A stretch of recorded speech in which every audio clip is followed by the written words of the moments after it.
Good morning and praise the Lord.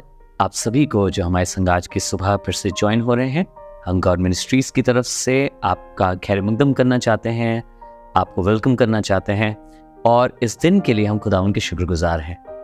प्रभु हमारा भला है जो हमें और आपको हर सुबह उसकी उपस्थिति में आने का मौका देता है। मुझे मालूम है आपके पास पूरा दिन है, आप सब अलग अलग कार्यों में होंगे, अलग अलग चुनौतियों का सामना कर रहे होंगे, अलग अलग चीजों से होके गुजर रहे होंगे।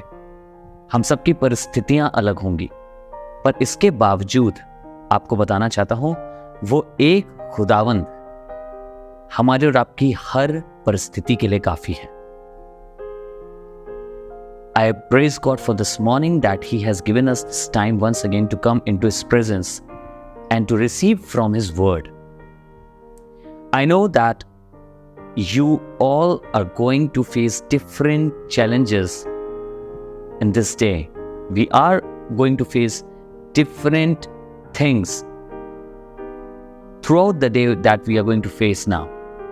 But the good thing is, no matter what will come, no matter what circumstances will be there, no matter what the situation will be, but the good news is, our God is able to provide us in every situation. God is able to fulfill everything for us. हमारा खुदावंद हमारे लिए सब कुछ कर सकता है। हम नीति वचन की खूबसूरत जर्नी पर हैं और खुदावंद का धन्यवाद करते हैं कि आपके सहयोग से और आपकी हमारे साथ खड़े रहने के वसीले से हम 600 सब्सक्राइबर्स पूरे कर पाए हैं गॉड मिनिस्ट्रीज YouTube चैनल पे। I know some people would say that 600 subscribers are not big thing. Why are you sharing it? It's just 600. आपको मालूम है 600 हम क्यों आनंदित है? क्योंकि 600 लोगों को प्रार्थना करना हमारे साथ अच्छा लगा है। ये कोई कमर्शियल चैनल नहीं है, ये कोई एंटरटेनमेंट चैनल नहीं है। उस पर सैकड़ों लोग ज्वाइन होने के लिए तैयार हो जाते हैं। फनी चैनल नहीं है और सैकड़ों लोग मिल जाएंगे, पर 600 लोगों को अच्छा लगा कि वो सुबह के प्रार्थना के चैनल को सब्सक्राइब करें। हमारे लिए ये बरकत की बात है। हमें इससे ये पता चलता है कि 600 लोग हमारे साथ खड़े हैं जो कहते हैं कि हमें दुआ अच्छी लगती है। और क्या 600 लोग कम है? एक जन भी बहुत होता है। मैं खुदा का धन्यवाद करता हूँ, वो अपने कलाम से मुझे और आपको भरता है। हमने गुजरे दिन में सुना उस मनुष्य के बारे में जो बुद्धि की बातों पे बहुत मन नहीं लगाना चाहता है। आज नीति वचन 18 बाब उसकी दूसरी आयत, Proverbs chapter 18 and verse 2 talks a little more about such person who does not want to seek understanding. So what it says, a fool does not delight in understanding.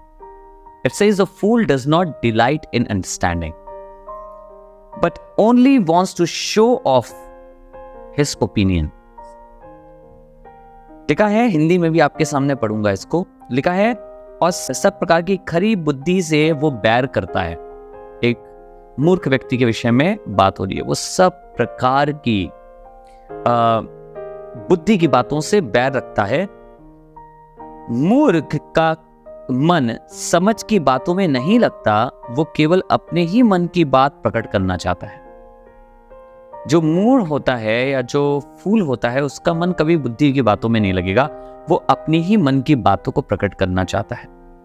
He just wants to show off his or her opinions. जब हम खुदा की बातों को receive करना बंद कर देते हैं, और जब हम बुद्धिमान लोगों की बातों को रिसीव करना बंद कर देते हैं, जब हम लोगों की कही हुई बातों को रिसीव करना बंद कर देते हैं, तो उसका एक बहुत बड़ा साइन ये होता है कि हम अपने ही ओपिनियंस को सिर्फ आगे रखना चालू कर सकते हैं। आप कभी भी देखिए जिंदगी में, जब आप किसी ऐसे जन से मिलेंगे, जब आप समझ जाएं कि वो सिर्फ अपनी बातों को आगे रख रहा है, सिर्फ अपने ओपिनियंस को आगे रख रहा है, वो किसी को सुनना नहीं चाहता, वो खुदा के कलाम को रिसीव नहीं करना चाहता, उसके अपने कैलकुलेशंस हैं, उसकी अपनी थॉट हैं, उसकी अपनी चीजें हैं, तो आप हमेशा समझ जाइएगा वो व्यक्ति है जो सिर्फ अपने ही थॉट्स को आगे रख रहा है। वो व्यक्ति है जो समझदारी से चल ही नहीं रहा है। If you see anybody who is just showing off his or her opinions, always get to know that person is not a wise person. हम बहुत बार हमें जो अच्छा लगता है वही करना चाहते हैं, हमारे कैलकुलेशन से जो सही है वही करना चाहते हैं। पर आपको मालूम कई बार ऐसा होता है कि कोई दूसरा आपके पास सही ओपिनियन लेके आता है, मेरे और आपकी थॉट्स से अलग, पर हमने अपनी बुद्धि के दरवाजों को बंद करा हुआ है। हम उनकी सुनना नहीं चाहते, हम कलीसिया में किसी की सुनना नहीं चाहते, हम खुदा के खादिमों में से किसी की सुनना नहीं चाहते, क्योंकि हमें पसंद नहीं है, हमें अच्छा नहीं लगता है। पर आपको बताना चाहता हूं, ये एक समझदार व्यक्ति की पहचान नहीं है। समझदार व्यक्ति अपने ओपिनियंस को कम और बुद्धिमान लोगों की सुनने के लिए हमेशा तैयार रहता है। वो बुद्धिमानी की चाल चलता है।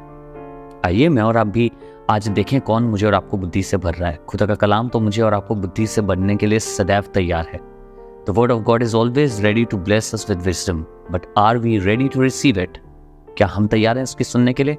क्या तैयार हैं कहने के लिए, हाँ मैं आज अपने कैलकुलेशंस को किनारे रखूंगा, आज मैं अपनी सोच को किनारे रखूंगा, आज अपनी समझ को किनारे रखूंगा और जानूंगा कि खुदावन की बुद्धि मुझे क्या सिखाती है। आइए दुआ करें। प्रभु हम धन्यवाद करते हैं, आपकी करुणा हमारे ऊपर बनी रही है। धन्यवाद करते हैं प्रभु कि जब आपकी बुद्धि हमसे बात करती है वो हमें समझ देती है। प्रभु आज चाहते हैं हम उसको रिसीव करने वाले हो सके, हम उसको ग्रहण करने वाले हो सके। प्रभु हमारी सहायता करना, हमारी मदद करना। जब कोई विजडम की बात लेके आए, जब कोई बुद्धिमानी की बात लेके आए, तो प्रभु हम केवल अपने ओपिनियंस नहीं रखें, पर प्रभु हम उस समय उस बात को रिसीव कर सकें तेरे कलाम के मुताबिक। तेरे लोग विश्वासी जन जब हमसे बात करें तो उन्हें रिसीव कर सकें। मदद करना प्रभु, हमारी सहायता करना कि हमारी बुद्धि खुलने वाली हो सके। हम सब चीज़ों को आपके पवित्र हाथ में सौंपते हैं प्रभु, अपने जीवनों को आपके हाथ में सौंपते हैं, अपनी बुद्धि को, अपनी समझ को सौंपते हैं, आपके अनुसार वो बनने वाली हो सके। धन्यवाद प्रभु, आपने हमारी सहायता करी कि इस सेवकाई में, इस प्रार्थना की सेवकाई में 600 लोग हमारे इस चैनल को सब्सक्राइब करने वाले हो सके। प्रभु इसका अर्थ ये है 600 को लोगों को अच्छा लगा कि वो सुबह प्रार्थना को पाने वाले हो सकें। प्रभु ये सेवकाई यूं ही बढ़ती चली जाए और इससे सिर्फ और सिर्फ आपके नाम को महिमा मिले, प्रभु यीशु के नाम से, आमीन, आमीन। God bless you. Thank you so much for joining today. धन्यवाद कि आप हमारे संग जुड़ते हैं। कल फिर हमारे संग मिलेगा, हम मिलकर एक साथ दुआ करेंगे। God bless you.